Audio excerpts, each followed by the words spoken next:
look, we've got $85 trillion in debt. This Ponzi scheme is on the largest scale in world history. And literally it's a Ponzi scheme. You've got the confidence game, and it works until it doesn't. And when do you see a radical shift in price in the metals? It could be tomorrow. It could be 3 weeks from now. It could be 3 years from now. And welcome into CrushTheStreet.com. We've been covering some of the best topics here at CrushTheStreet.com. Obviously, I'm biased, and that's in my opinion. But really, some of the greatest minds across some of the hottest trends. I mean, we're talking about digital currencies, Bitcoin, going crazy here, some hot commodities, and really trying to be in front of the trends.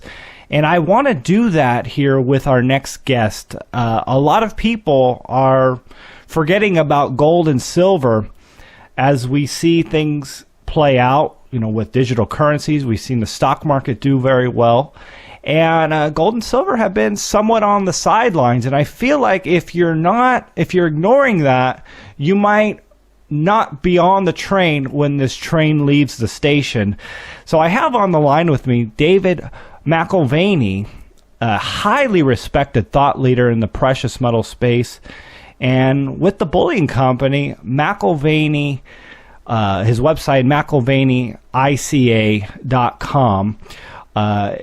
David, thanks for coming on the line with me today. Kenneth, great to be with you.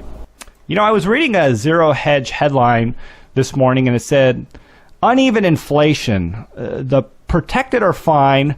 The unprotected are impoverished debt serfs. So I wanted to get your thoughts on, you may or may not have read the article, but what does that mean to you in the research that you've done? Yeah, well, I think there's two broad categories of folks in the economy, those that have assets and those that don't. And the Fed's monetary policies, the European Central Bank's monetary policies, those of the Bank of Japan and others have very much helped those that have assets. We've seen not only the creation of liquidity and really accommodating the financial markets with cheap credit, but that has not been sort of equally distributed across the economy. Socioeconomically, again, you've got this divide. Those who have assets have seen asset price inflation. Those who don't have assets, living at their means, maybe even living beyond their means just slightly just to pay bills. And you see them gradually becoming debt serfs. So in the event of inflation, you have a huge segment of our society that is very unprotected and very vulnerable. It's not as if their incomes are going to ratchet higher as the cost of goods and services ratchet higher. And so, again, those who have assets, I think, are okay. They'll be protected. Depends on what assets that you have. There is a negative impact ultimately in the fixed income space and even in the stock market with high levels of inflation. It keeps up at the front edge, at least stocks do. But ultimately, inflation can hurt the stock investor too. So I think it's the folks that have no assets that are or living on a fixed income. I mean, if you're a retiree and you're looking at sort of what you have coming in, there is a general sense of frustration. That you might run out of money before you run out of month. David, one thing that I appreciate is some states are actually making some steps towards, I think, something good for the people rather than the state or rather than just the country. And that's as opposed to these central banks and these, bullion banks manipulating precious metals down. We just got news that, gold and silver bullion now being treated as money in Arizona. Arizona Governor Doug Ducey signed into law a bill that eliminates capital gains taxes on gold and silver, thus allowing Arizona residents to use precious metals as currency instead of Federal Reserve notes. States like Utah, Oklahoma, we've seen similar things like this. So what are the implications of this, in your opinion? Well, I mean, for the average American, it'd be phenomenal if this became, generally accepted, not only at the state level, but at the federal level as well.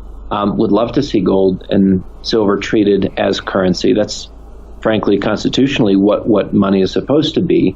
It's only in the era of the Federal Reserve. Your listeners are probably well aware of this, but we've had 3 different central banks. The first central bank, we let the time run out on it. We didn't want to renew its charter. The second, Andrew Jackson actually kind of killed. He did. I mean, and he looked and he said, look, we're able to print money from nothing, and it feeds corruption in politics, and it feeds massive manipulation in the marketplace.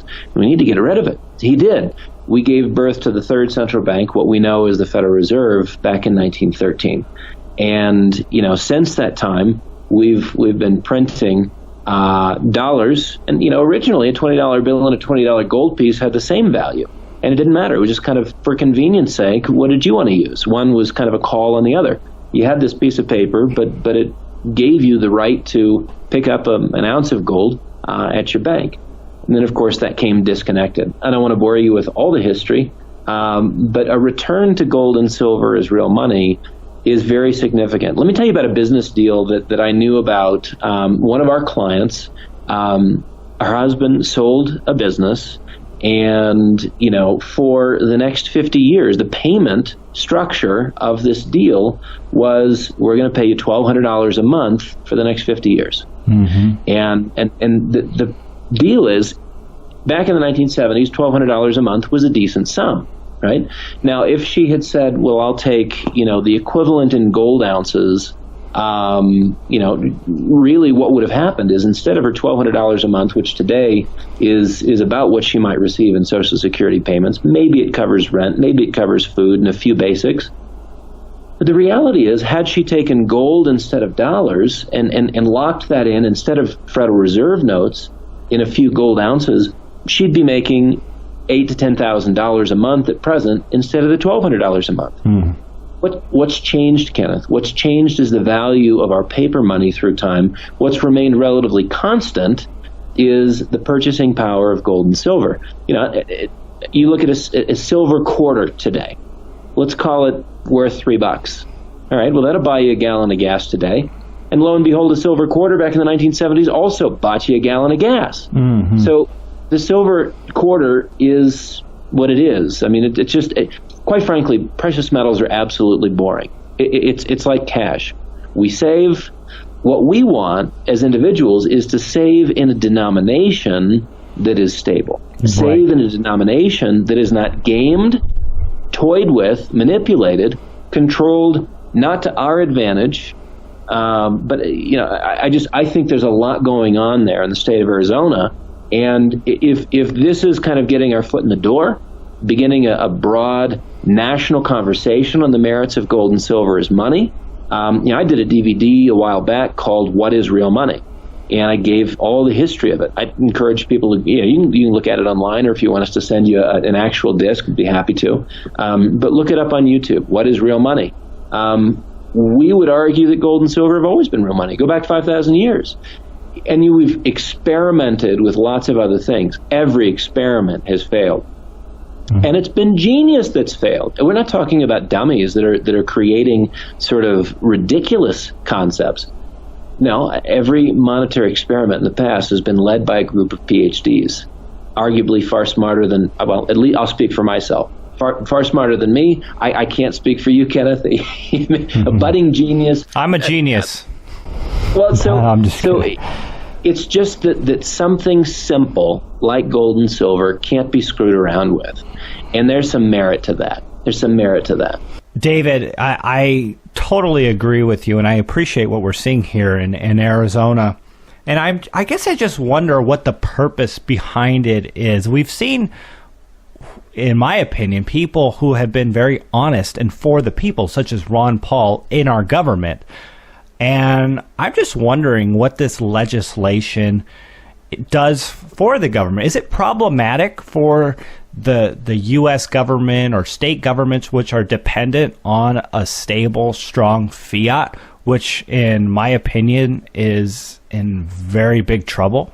Well, see, I think at the state level, this makes all the sense in the world, because at the state level, they don't have the ability to print money anyways, right? So the real advantage to unlimited money printing and credit creation is that it accommodates budgets that are set back in Washington that keep on reaching for the skies. So when you look at why we don't live within our means as a nation, it's because we have a monetary system that supports living beyond our means. If we had a monetary system which was sound in nature and not fiat in nature, there would be a natural limiting effect to what we could do from a budgetary standpoint. What politician wants to be reined in on from that standpoint? I mean, so the reality is the guys at the state level who don't have access to the printing press and do have to pretty well live within their means, as we've seen with Puerto Rico, you can't spend and spend and spend without there ultimately being a comeuppance, right? But at the federal level, there is no comeuppance because you're playing with broad levels of confidence. It's a confidence game. As long as people agree that Federal Reserve notes have value, then the confidence game continues, and they can continue to create budgets which are way too big for the amount of revenue they're generating. So I think what they're doing in Arizona is very admirable. You're not going to see that kind of thing championed at the federal level because there's not a politician. I don't care if they're Republicans or conservatives. Conservatives of any ilk, or liberals, Democrats, what have you, that really want to control the budget. Their job is to bring as much bacon back to their constituencies as possible from the federal tax take. They win the popularity contest, and that means they are legacy politicians. I guess the only other thing that sound money, that brings a discipline. Sound money does. Term limits might also bring some discipline back to D.C.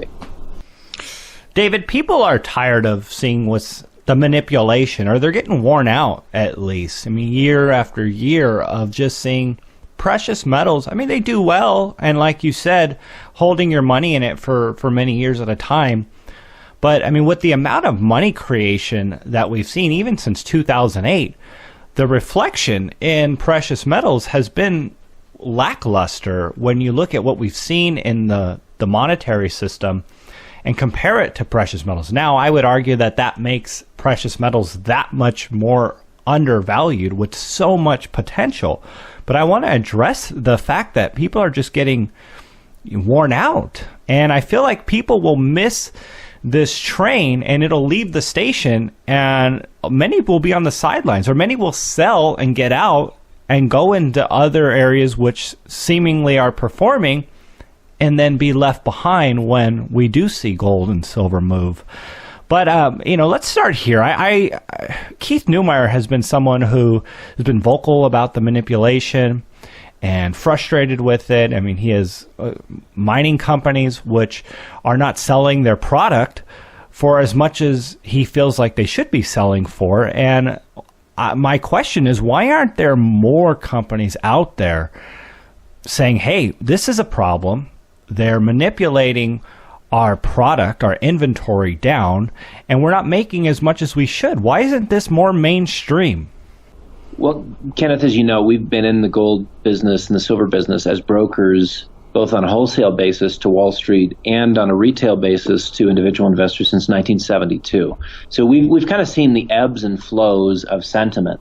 And I completely agree with you. Gold and silver are very undervalued today relative to the stock of money that's out there. If you're looking at money supply statistics, gold should be considerably higher, and silver too. It's investor demand that is the swing vote in the market. And investor demand is what makes the market move right there at the margins. So a little bit more buying, and yes, the price is increasing. A little less buying or even some selling, and the price is gonna be moving lower. And so, what have we had since 2008, 2009? The recovery story in the economy, and ultimately the movement higher in the stock markets, the S&P, the Dow, the NASDAQ, and what have you. Certainly, the investor community is saying to themselves, "We kind of like this. Look at the bull market in stocks. Let's get on board." And to the degree that investors are enamored with the idea of growth in the economy, the recovery story, et cetera, they really aren't paying a lot of attention to gold. And again, that is the swing vote in the gold market. I think you will see a tremendous move into metals by investors beyond just what we see in China and India today, where there is continual investor demand. But in the U.S., look, in the first quarter, investor demand, at least from the Mint, was down 50%. Well, look at the Dow, 21,000. Any surprise there?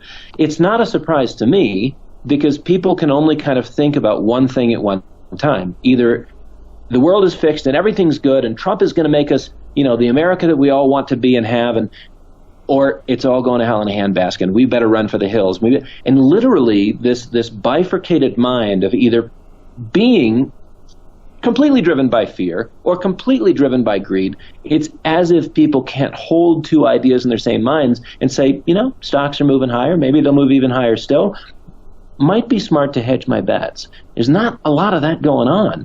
So yeah, I think it's very undervalued. To your question about the companies that are for ending manipulation of the gold market, what Keith Neumeyer is doing, et cetera, really you have two kinds of companies in the gold and silver space. Those who look at their primary product buyers, and again, when we say that investors are the swing vote in the metals market, I absolutely mean it. The core purchaser of metals, particularly in the silver space, is the industrial user, right? So you want to keep your industrial user as happy as possible. So if you're a member of the Silver Users Association, you'd actually like stable pricing, and low prices are better than high prices because you're looking at input costs in the products that you're manufacturing. So you've got an entire segment within the silver space which is playing favorites to their core buyer, their most predictable buyer. Year in and year out, investors may fall in love with silver, investors may fall out of love with silver. But for the silver company who's looking at consistent and predictable demand, they're looking at the industrial user, right? So they could give a rip.